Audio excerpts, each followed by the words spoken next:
masa pandemi ini. Ini yang nampaknya sudah punya pengalaman khususnya untuk Pak Prof. Ojat terkait dengan pola pembelajaran sistem yang dikembangkan di UTM.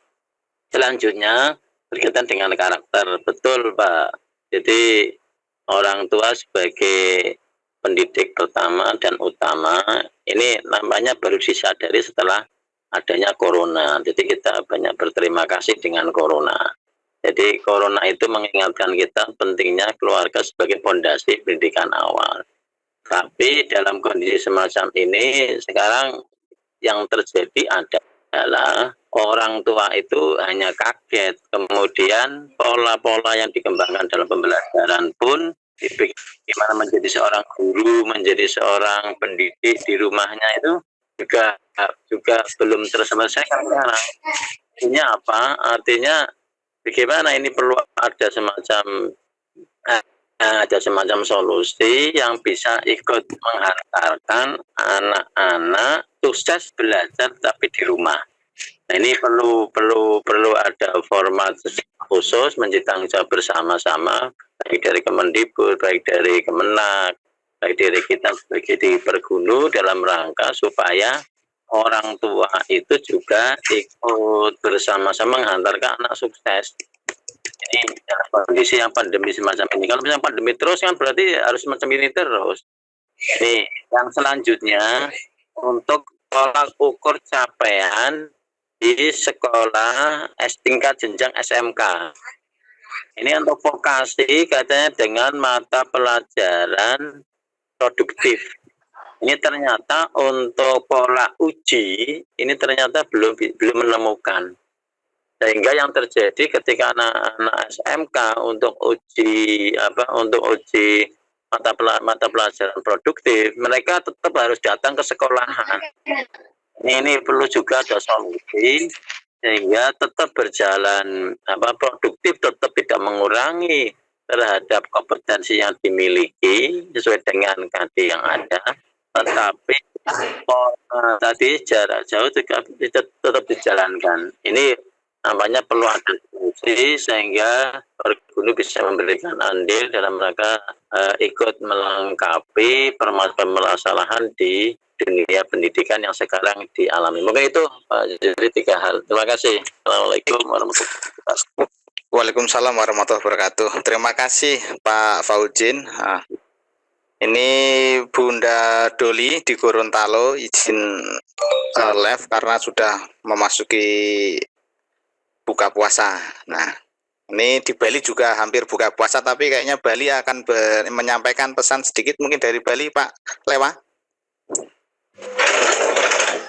Saya kira udah cukup, Kang Zuhri. Luar biasa, saya menyimak dengan hikmat. Baik, terima kasih. Bapak Ibu, ini sudah memasuki pukul 4:30, sudah setengah 5. Di jadwal sudah harusnya selesai, tapi ada beberapa gantung tadi. Nah, sebagai penutup, kita minta closing statement aja terkait pertemuan ini, terkait diskusi ini. Closing statement pertama dari Pak Romi Siswanto, yang kedua dari Pak Samsul Ma'arif, yang ketiga dari Prof. Ojat Darojat. Sebagai penutup diskusi atau santapan gizi intelektual kita di sore hari ini. Monggo Pak Romi mungkin closing statement-nya Pak Romi. Terima kasih. Saya sebagai orang tua tetap selalu banyak belajar untuk melakukan pendidikan karakter terhadap anak. Tetap memang kalau misalkan kita kondisi normal, bahwa pendidikan karakter itu kita bersama-sama mengembangkannya, baik itu guru, sekolah, pihak sekolah maupun siswa itu sendiri. Nah, peran yang orang tua adalah karena sebagai guru pertama ya, menurut Ki Hajar Dewantoro itu kan adalah guru pertama itu adalah orang tua, terus madrasah yang pertama itu adalah rumah. Nah, itu saya tekankan kepada bapak-bapak dan ibu sekalian bahwa kita seperti ajaran yang diajarkan oleh Ki Hajar Dewantoro. Demikian, Assalamualaikum warahmatullahi wabarakatuh. Waalaikumsalam warahmatullahi wabarakatuh. Terima kasih Pak Romi Siswanto. Selanjutnya Pak Samsul Ma'arif mungkin closing statement-nya. Baik, saya ingin mengajak Bapak Ibu sekalian dan semuanya bahwa pandemi ini mari kita lihat sebagai bagian dari kita diuji akidah kita. Ini bagian dari ujian akidah kita, i'tiqad kita pada Ahlussunnah wal Jamaah, An-Nahdliyah terutama, tentang keseimbangan antara ikhtiar dan ketawakalan. Zikir, pikir, dan ikhtiar yang menyatu dalam satu paket untuk merespons pandemi. Dalam konteks guru atau pendidikan, saya kira kita tidak boleh menyerah pada keadaan serumit apapun seperti ini. Kita tidak boleh berpangku tangan dan membiarkan santri-santri siswa didik kita menjalani hidup tanpa dengan pembelajaran. Kita harus terus berinovasi, tingkat kapasitas, dan terus berkolaborasi agar ikhtiar ini menjadi gerakan kolektif, agar kita tidak tersalib oleh persoalan, tapi kita bisa menyalip persoalan dan mengatasinya dengan baik. Assalamualaikum warahmatullahi wabarakatuh. Waalaikumsalam warahmatullahi wabarakatuh. Terima kasih Pak Samsul Marif, luar biasa. Selanjutnya kami minta Prof. Ojat untuk closing statement. Halo Prof. Ojat. Ya. Closing statement dari saya untuk teman-teman yang saya cintai di Pergunung.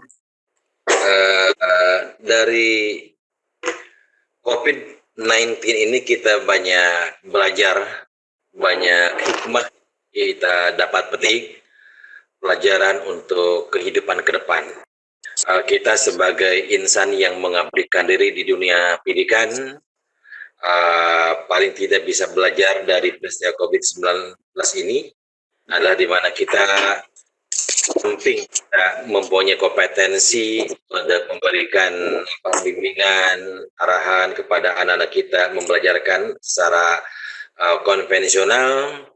Ternyata pada kesempatan yang berbeda kita juga harus memiliki itikad, niat, kemampuan untuk meningkatkan kompetensi kita, bagaimana kita juga memiliki kemampuan untuk memberikan pembelajaran, melakukan interaksi akademik secara jarak jauh. Oleh karena itu, saya kira barangkali ini adalah merupakan cara Allah Subhanahu wa Ta'ala kepada kita supaya kita menjadi insan atau guru yang lebih baik pada masa depan. Karena sekarang sudah terjadi pergeseran sebagai akibat dari adanya perkembangan teknologi informasi dan komunikasi yang semakin maju. Jadi teman-teman tidak boleh diam, harus tetap bergerak, moving forward, mempelajari kompetensi-kompetensi yang baru yang dibutuhkan sesuai dengan perkembangan zaman. Mudah-mudahan dengan cara seperti itu nanti Bapak dan Ibu bisa tetap berperan secara optimal, memberikan kualitas layanan pendidikan yang baik bagi anak-anak kita. Saya kira itu saja. Terima kasih. Muafiq ila aqwamit thoriq. Assalamualaikum warahmatullahi wabarakatuh. Waalaikumsalam warahmatullahi wabarakatuh. Ini sebagai penutup ada Pak Kadarisman yang akan memberikan